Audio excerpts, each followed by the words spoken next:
하늘에 계신 우리 아버지, 아버지의 이름을 거룩하게 하시며 아버지의 나라가 오게 하시며 아버지의 뜻이 하늘에서와 같이 땅에서도 이루어지게 하소서. 오늘 우리에게 일용할 양식을 주시고 우리가 우리에게 잘못한 사람을 용서하여 준 것 같이 우리 죄를 용서하여 주시고 우리를 시험에 빠지지 않게 하시고 악에서 구하소서. 나라와 권능과 영광이 영원히 아버지의 것입니다. 아멘.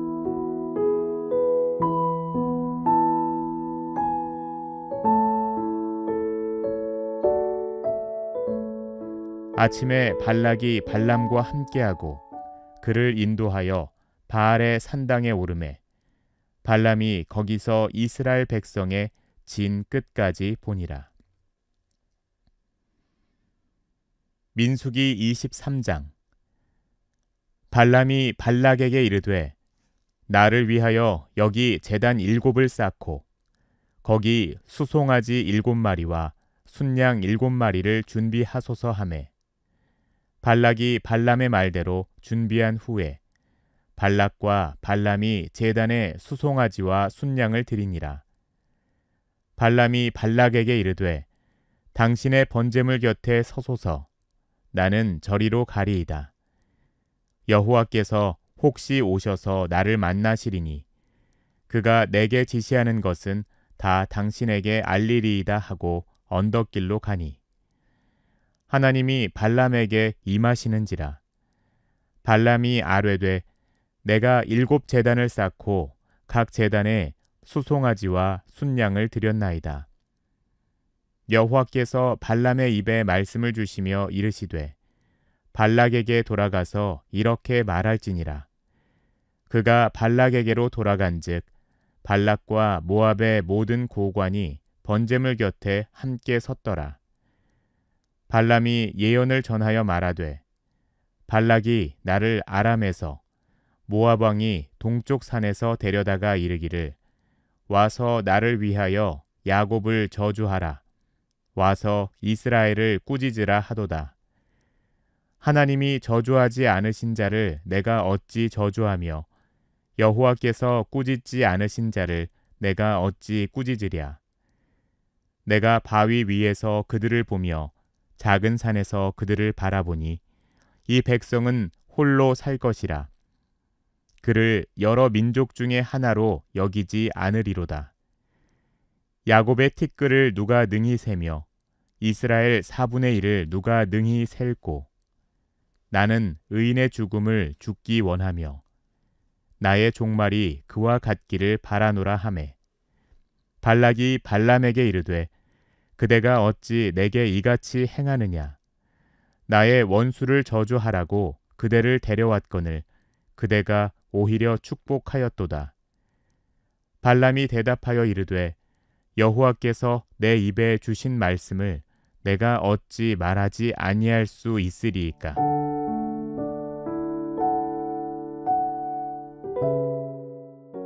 우리는 모압 왕 발락이 주술사 발람을 통하여 이스라엘 백성을 저주하려고 하는 사건을 계속 살펴보고 있습니다. 발람은 하나님의 뜻이 저주가 아니라 축복임을 알고 있습니다. 그러나 발락은 포기하지 않고 소와 양을 잡아 발람을 위한 잔치를 열고 저주할 수 없다는 주술사 발람의 환심을 사기 위해 노력하고 있습니다. 대체 발락은 왜 이렇게까지 꼭 발람이 저주해 주기를 바라고 있는 걸까요?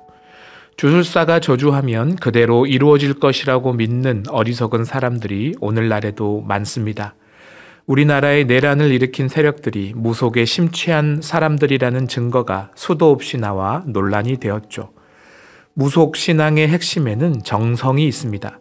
구슬하는 무당들이 꼭 하는 말이 있죠. 정성이 부족하다. 그렇게 정성을 다하면 내가 듣고 싶은 말, 내가 이루고 싶은 소원을 신이 결국에는 들어준다고 믿는 것입니다. 사실은 신이 위대한 것 같지만 신을 움직이는 인간의 정성이 위대한 것이 무속신앙의 특징인 것이죠. 인간이 만들어낸 종교들은 그렇게 다 정성이라는 수단을 통해 신을 움직일 수 있다고 믿는 인간의 죄성이 반영되어 있습니다. 주술사 발람도 정성을 드립니다. 23장 1절에서 2절 말씀입니다. 발람이 발락에게 이르되 나를 위하여 여기 제단 7을 쌓고 거기 숫송아지 7마리와 순양 7마리를 준비하소서 하매 발락이 발람의 말대로 준비한 후에 발락과 발람이 제단에 숫송아지와 순양을 드리니라. 아멘. 발람은 주술을 위해 7개의 제단에 7개의 제물을 준비합니다. 7개의 제단을 쌓은 것은 성경에서 이 장면이 유일합니다. 7이란 숫자가 완전수이니 말 그대로 온갖 잡신에게 제물을 바쳤다는 뜻입니다. 이렇게 정성을 들이면 하나님이 혹시라도 뜻을 바꾸실 수도 있겠다는 무속적이고 이교적인 형태가 여기에도 담겨 있는 것입니다.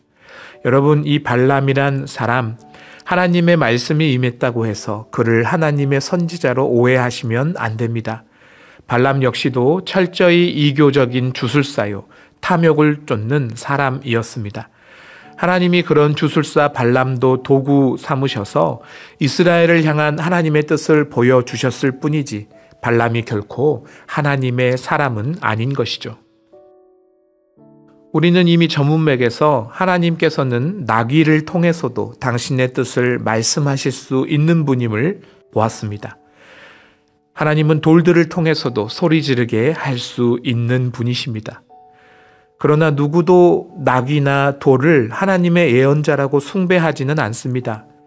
그러나 우리는 종종 하나님의 음성을 듣고 예언하는 사람들의 말을 지나치게 신봉하는 경우가 많이 있습니다. 하나님의 도구로 삼으신 사람을 마치 하나님처럼 경외하는 일, 우상 숭배입니다. 도구는 도구일 뿐입니다. 무슨 영험한 무당 찾아다니듯이 그렇게 하나님의 말씀을 대언한다는 사람을 찾아다니며 도구로 쓰였을 뿐인 사람들에게 영적 권위를 부여하는 일, 무당을 추종하는 무속 신앙과 다를 것 없음을 기억하는 여러분 되시기를 바랍니다. 발람은 그렇게 정성을 다해 하나님께 제물을 바칩니다. 그 대가로 이스라엘을 향한 저주라는 결과를 이끌어내려고 하죠. 그러나 하나님은 그런 정성에 움직이시지 않습니다. 우리 기도, 우리의 노력, 우리의 공로, 우리의 헌금으로 하나님을 감동시켜 우리가 원하는 뜻을 얻어내는 것, 그런 것이 신앙생활이 아니란 것입니다. 오히려 하나님의 뜻에 우리가 감동해서 우리 뜻을 바꾸어 가는 것, 그것이 신앙생활입니다. 부디 하나님을 바꾸려 하지 말고 우리가 바뀌는 저와 여러분 되시기를 바랍니다. 왜 하나님께 복받기 위해 하나님을 감동시키려 하지 않아도 되는지 아십니까?